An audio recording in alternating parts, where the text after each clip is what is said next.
ನಾನು ಯಾವಾಗ್ಲೂ ಹೇಳ್ತಾ ಇರ್ತೀನಿ, she is my universe, she is my university and she is my entire globe ಅಂತ ಹೇಳ್ತಾ ಇರ್ತೀನಿ. ಯಾಕಂದ್ರೆ ಸಾಧಾರಣವಾಗಿ ಒಂದು ಮಗು ಅಂತ ಆಗುವಾಗ ತಾಯಿಯಿಂದ ತುಂಬ ಬಹಳಷ್ಟು ವಿಷಯಗಳು ಜೀವನಕ್ಕೆ ಸಂಬಂಧಪಟ್ಟಿದ್ದು ಕಲಿಯುವಂಥದ್ದು ವಾಡಿಕೆ.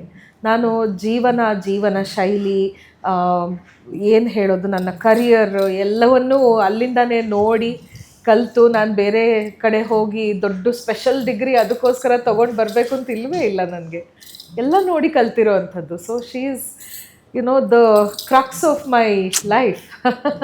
ಬ್ಲೆಸ್ಡೇ ಅದು. ನೋಡಿದ್ರಾ, ಇದು ಕೇಳಕ್ಕೆ ಎಷ್ಟು ಖುಷಿ ಆಗುತ್ತೆ.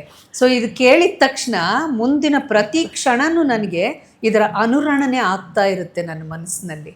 ನನ್ನ ಮಗಳು ಈ ಥರ ಹೇಳ್ತಾಳಲ್ಲ ಅಂತ.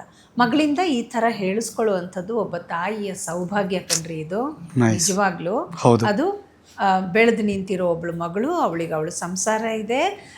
ಇದೆಲ್ಲದರ ಮಧ್ಯದಲ್ಲಿ ಅಮ್ಮನ ಬಗ್ಗೆ ಇಷ್ಟೊಂದು ಗೌರವ ಪ್ರೀತಿ ಇಟ್ಕೊಂಡಿರುವಂಥದ್ದು, ಇರ್ರೆಸ್ಪೆಕ್ಟಿವ್ ಆಫ್ ನಾನೊಬ್ಬ ಕಲಾವಿದೆನೋ ಸ್ಟಾರೋ ಮತ್ತೊಂದು ಇನ್ನೊಂದು ಅದು ಏನೂ ಅಲ್ಲದೆ ಬರೀ ಒಂದು ತಾಯಿ ಅನ್ನೋ ಸ್ಥಾನದಲ್ಲಿ ನಿಂತು ನಾನು ಇದನ್ನು ಹೇಳ್ತಾ ಇದ್ದೀನಿ.